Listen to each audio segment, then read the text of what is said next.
¿Qué tal, gente? ¿Cómo les va? Bueno, espero que muy bien.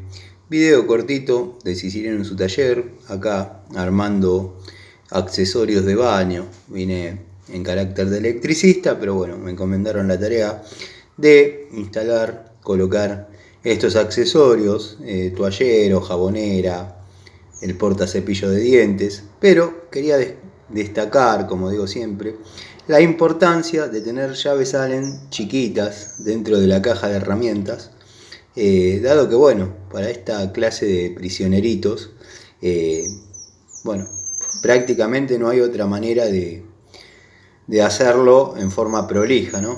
Sí, va a haber gente que se la rebusca con un destornillador chiquito, pero bueno, el prisionero es Allen, un jueguito de llaves Allen chiquitito, o sea, el jueguito va a ser hasta 10 milímetros, pero tengamos en cuenta que arrancan de 1,5 milímetros, va a ser muy útil para, bueno, poder desarrollar esta tarea. Tengo un perrito que me está viniendo a hacer mimos, pero no estoy muy acostumbrado al cariño de los perros, así que los dejo.